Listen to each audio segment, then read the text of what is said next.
गरीब माँ की दो बेटियां। ये कहानी रामपुर नामक गांव की है, जहाँ सीमा नाम की एक गरीब औरत रहा करती थी। उसका पति सुभाष बहुत लालची और कामचोर था। सुभाष एक नंबर का नशेड़ी भी था। वहीं सीमा बहुत मेहनती थी। उसकी दो बेटियां थी, राधा और सुनैना। राधा महज 12 साल की थी और सुनैना 10 साल की।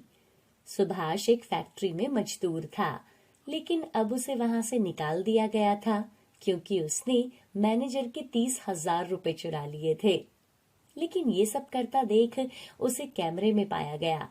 मालिक ने उसे मारपीट कर फैक्ट्री से निकाल दिया। अब सुभाष के पास कोई काम नहीं था और उल्टा वो शाम को शराब पीकर गाली गलौज किया करता था। आप शराब क्यों पीते हो जी? घर में दो दो बेटियां हैं, कम से कम उनकी तो शर्म करो। अरे तू मुझसे जुबान लड़ाती है। अपने पैसे से पीता हूँ, तेरे बाप नहीं देता मुझे। दोनों बच्चियां अपने पापा से बहुत डरती थी और वो आज भूखी ही सो गई थी। हे भगवान, क्या करूं? घर में खाने के लिए कुछ भी नहीं है। जो पैसे जमा करके मैंने रखे थे, आज उनसे इन्होंने शराब पी ली और वो सारे पैसे ये जुए में हार गए। अगले दिन सीमा बाजार जाती है और अपनी बालियां बेचकर कुछ राशन का सामान घर लाती है। वो बाजार में राजमा चावल बेचना शुरू करती है क्योंकि घर चलाने के लिए उसे पैसे चाहिए थे।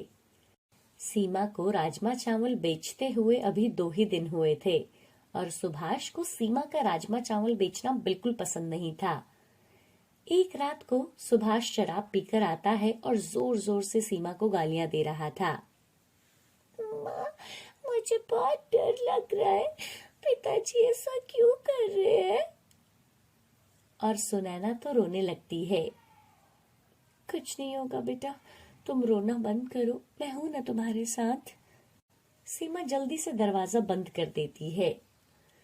अरे तुझे तो मैं बताता हूँ कैसे तू बाजार जाती है। सुभाष दरवाजा खोलने की कोशिश करता है, लेकिन दरवाजा अंदर से बंद था। अरे ओ सीमा, सो गई क्या? दरवाजा बंद क्यों किया है? खोल। तुझे बाजार में खाना बेचने का बहुत शौक है ना? खोल दरवाजा। तेरे आज खाना बेचने का भूत उतारता हूं मैं। सुभाष दरवाजा पीटने लगता है और अंदर बच्चे डरे हुए थे। हर रोज शराब पीकर घर आते हो, कितनी बार बोला है ये सब मत किया करो। मैं आपकी इन हरकतों से तंग आ गई हूँ। आज मैं दरवाजा नहीं खोलूंगी। तुम वहीं बाहर रहो। एक दिन ठंड में रहोगे ना तो अकल ठिकाने आ जाएगी। अबे तू होती कौन है मुझे मेरे घर से बाहर निकालने वाली? एक बार घर के अंदर आया ना तो तेरी टांगे तोड़ दूंगा। सुभाष जोर जोर से गेट पर पैर मारता है और सामने पड़ी ईंट भी दरवाजे पर मार देता है। माँ, मुझे बहुत डर लग रहा है। दोनों बच्चियां बहुत डर गई थी। सीमा दोनों बच्चियों को साथ अपने अंदर लेकर सो जाती है और वो दरवाजा नहीं खोलती। इधर सुभाष पूरी रात बाहर ठंड में रहता है और उसे बहुत गुस्सा था। सुबह उठकर सीमा जैसे ही दरवाजा खोलती है तो सुभाष गुस्से में अंदर घुस जाता है और सीमा को बहुत मारता है और उसका और दोनों बेटियों का सामान घर से बाहर निकालकर फेंक देता है। मुझे मेरे घर से निकालेगी है? चल अब तू मेरे घर से निकल। आज से तुम और तुम्हारी ये मनहूस बेटियों की यहाँ कोई जरूरत नहीं है। सुभाष अपनी बेटियों को मनहूस मानता था क्योंकि उसे लड़के की तमन्ना थी, पर उसे दोनों बार लड़कियां ही हुई। सुनिए जी, हम कहाँ जाएंगे? हमारे पास तो पैसे भी नहीं है। मैं अपनी बच्चियों को लेकर कहाँ जाऊंगी? ऐसा मत कीजिए भगवान के लिए। वो सब मैं नहीं जानता। तुम सब मेरे लिए मर गए हो, अब कहीं और जाकर मरो। ऐसा बोलकर सुभाष दरवाजा बंद कर देता है।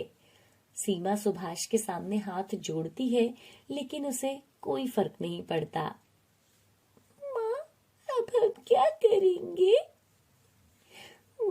पापा ने तो हमें घर से निकाल दिया, अब क्या करेंगे? मुझे बहुत भूख लगी है माँ। राधा कुछ पैसे निकालती है। माँ, मेरे पास कुछ पैसे हैं, देखो। राधा के पास 2000 रुपए थे। ये तुम्हारे पास इतने पैसे कहाँ से आए? माँ, वो मैंने कल स्कूल में ना मैराथन में भाग लिया था और मैं फर्स्ट आई थी, तो ये उसी का इनाम है माँ। पर तुमने मुझे बताया क्यों नहीं इसके बारे में? कैसे बताती माँ? कल जब हम स्कूल से घर आए तो आप राजमा चावल बेचने बाजार गए थे, और वैसे भी घर में एक पल की शांति भी नहीं है। हम इन पैसों से सब ठीक कर देंगे बेटा। मैं ना अपनी राजमा चावल की दुकान फिर से लगा लूंगी। अब सीमा और उसकी दोनों बच्चियां एक किराए का कमरा देखती हैं और एक ठेली लगाकर राजमा चावल बेचने लगती हैं। पूरा दिन बीत जाता है, लेकिन आज उन्हें 100 रुपए की भी बिक्री बड़ी मुश्किल से हुई थी। उस दिन वो वही खाना खाकर सो जाते हैं और अगली सुबह सीमा बेचने के लिए राजमा चावल बनाने लगती है। उसी दिन राधा की तबीयत खराब हो जाती है और उसे बहुत तेज बुखार हो जाता है। बेटा, तुम्हें तो बहुत तेज बुखार है। सुनो, तुम यहाँ आराम से बैठकर अपनी बहन का ध्यान रखना, समझी? मैं डॉक्टर से दवाई लेने जाती हूँ। सुनैना, दीदी का ध्यान रखना। हाँ, मैं कुछ देर में आती हूँ बेटा। ठीक है माँ, आप जाओ, मैं दीदी का ध्यान रखूंगी। सीमा जल्दी से राजमा चावल बेचने जाती है ताकि कुछ बिक्री होने से उसके पास कुछ पैसे आ जाए और वो अपनी बेटी के लिए दवाई ले सके। बस जल्दी से 1-2 प्लेट की बिक्री हो जाए, कुछ पैसे मिलेंगे तो मैं अपनी बच्ची की दवाई ले आऊंगी। भाई जी, राजमा चावल खाइए ना, बहुत अच्छे बने हैं। नहीं चाहिए बहन।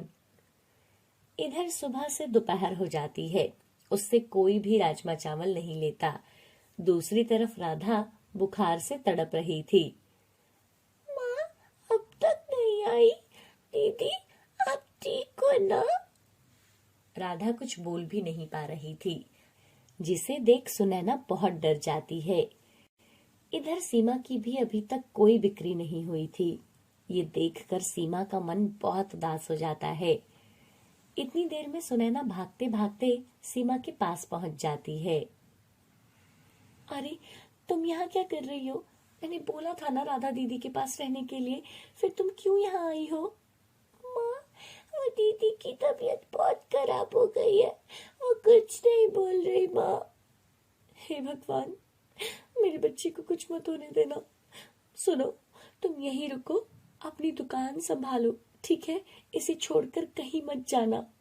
इसी से दीदी की दवाइयाँ आएंगी बेटा। ठीक है माँ, आप जाओ, मैं यहाँ देख लूंगी। राजमा चावल खा लीजिए अंकल जी, मेरी माँ ने बहुत अच्छे राजमा चावल बनाए हैं, एक बार खा के तो देखिए। नहीं चाहिए बेटा।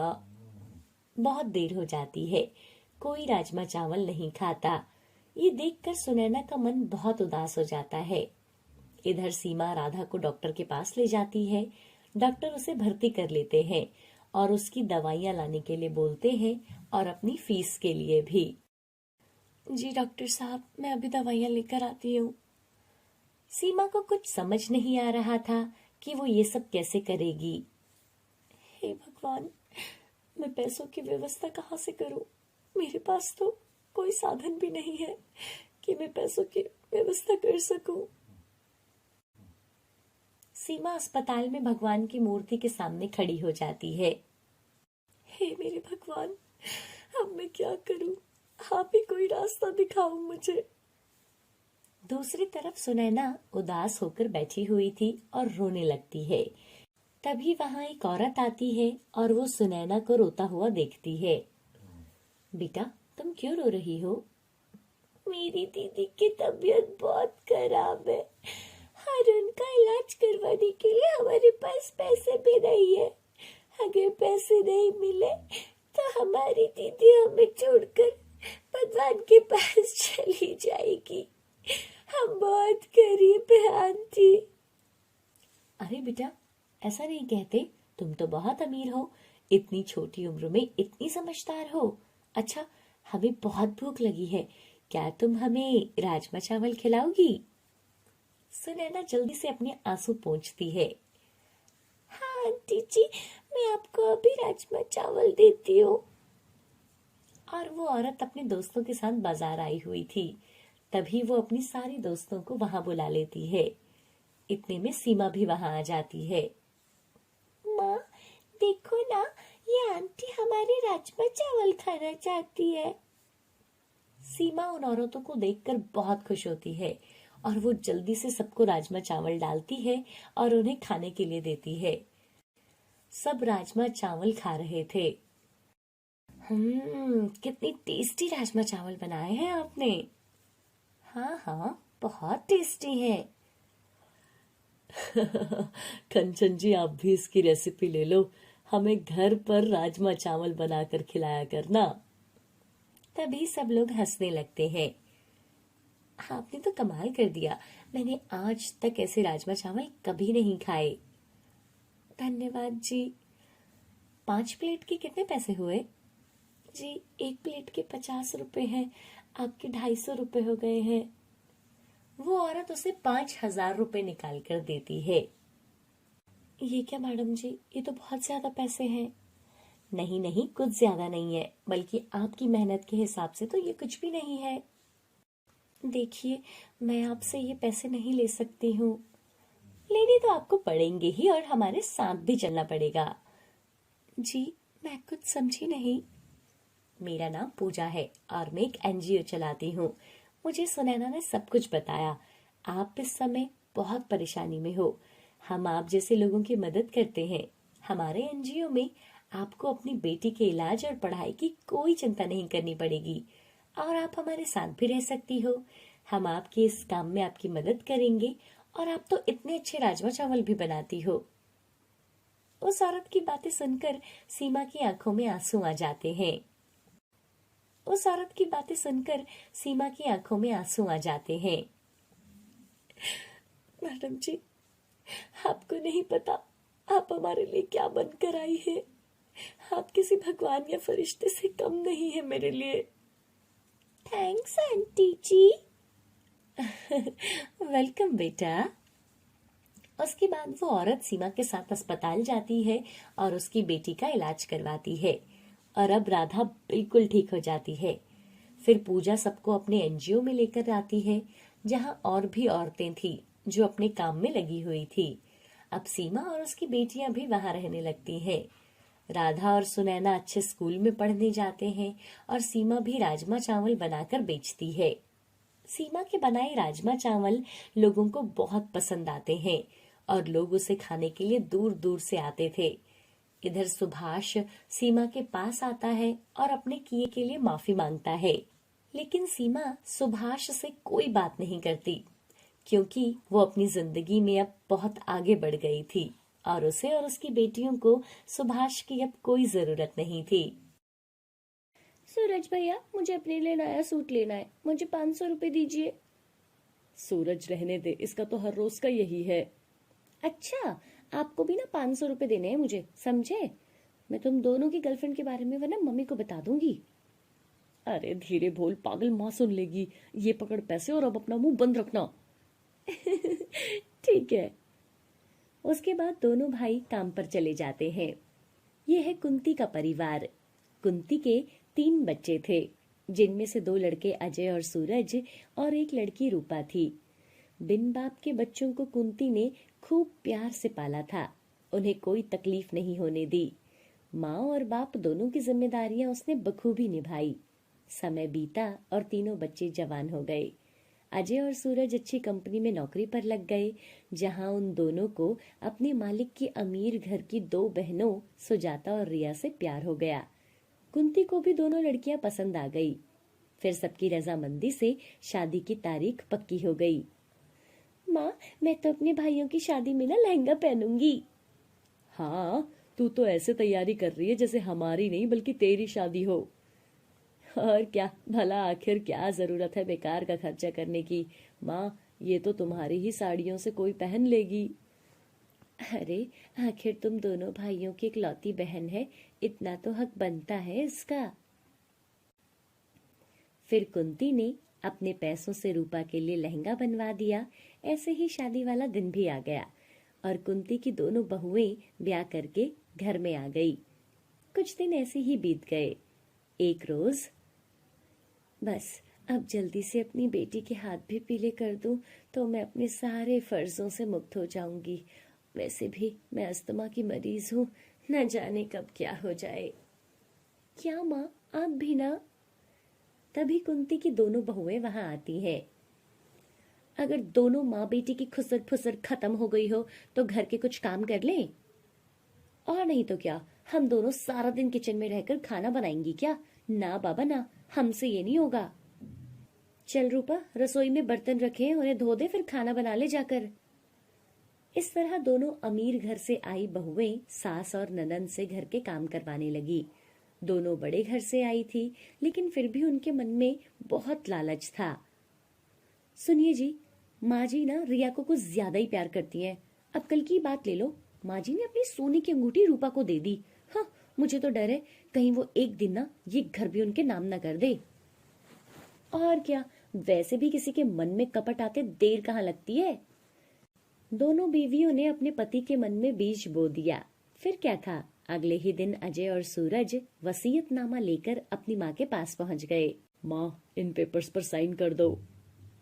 कैसे पेपर्स? क्या लिखा है इसमें?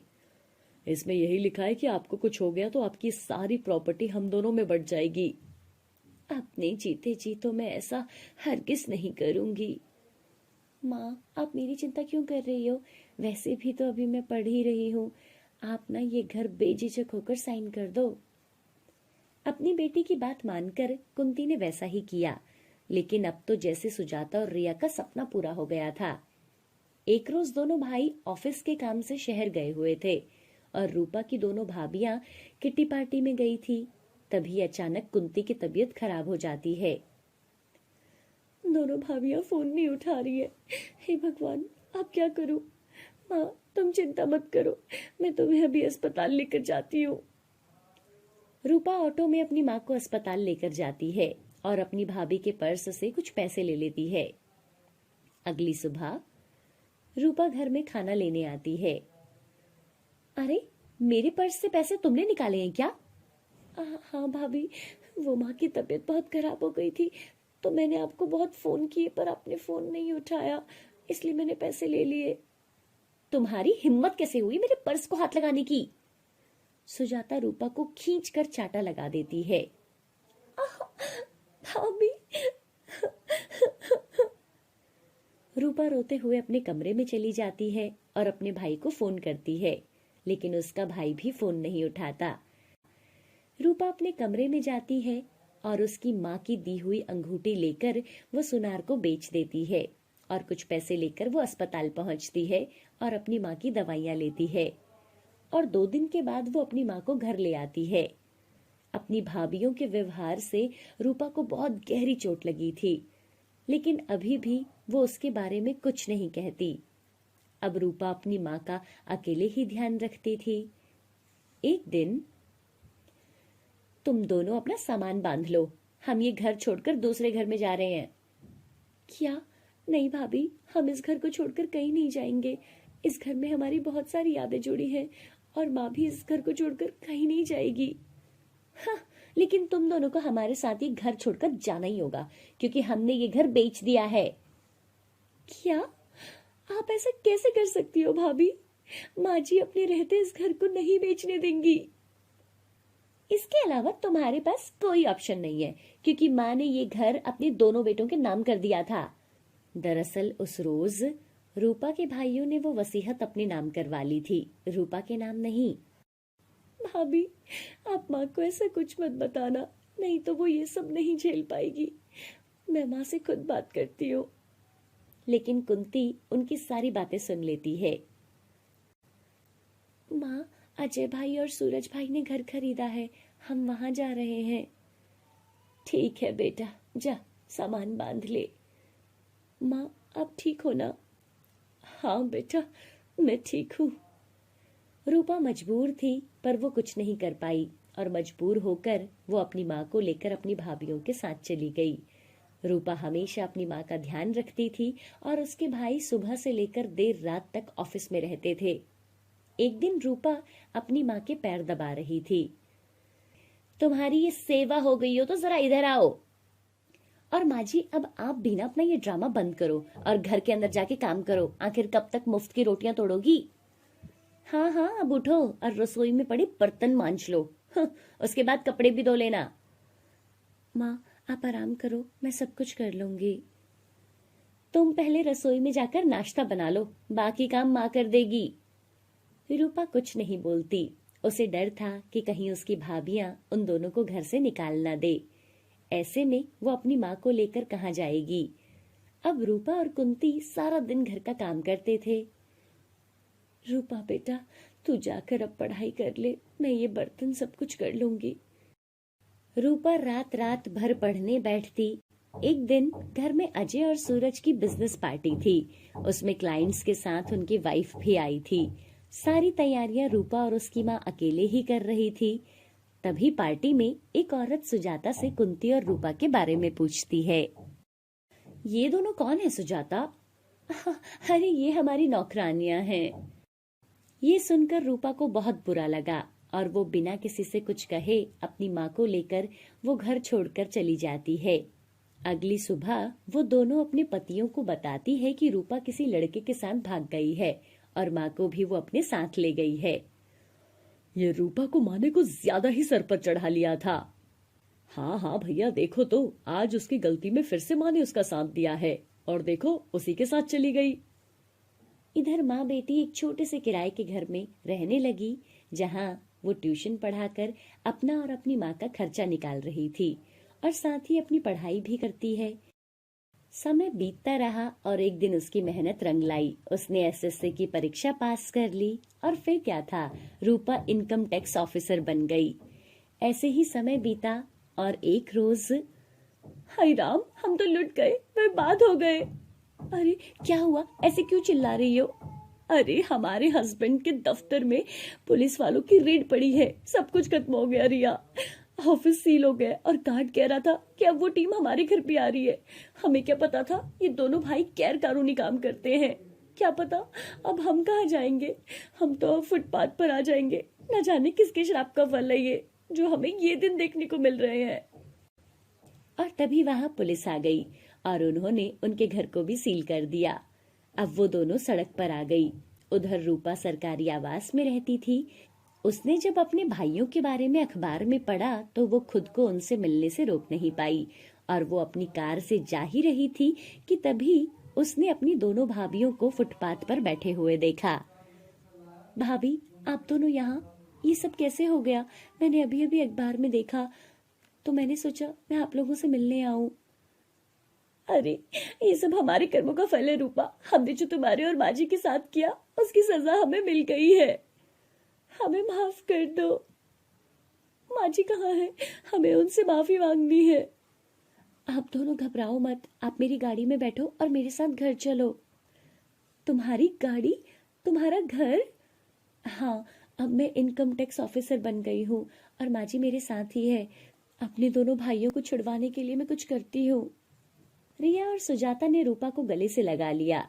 रूपा ने अपने भाइयों की भी जमानत करवा दी। अब दोनों भाइयों ने कसम खा ली कि वो ईमानदारी से काम करेंगे। रिया और सुजाता अपनी गलती के लिए अपने पतियों से माफी मांगती हैं, क्योंकि उनकी वजह से दोनों बेटे अपनी माँ और बहन को आज तक गलत समझते रहे। अब दोनों भाई और भाभियां रूपा के बड़प्पन के आगे झुक गए, क्योंकि आज उनकी रूपा उन दोनों से भी ज्यादा अमीर थी। रूपा दोनों भाभियों और अपने भाइयों को लेकर घर आती है। इनकी इस घर में कोई जगह नहीं है, इन दोनों को यहाँ से अभी निकाल दो।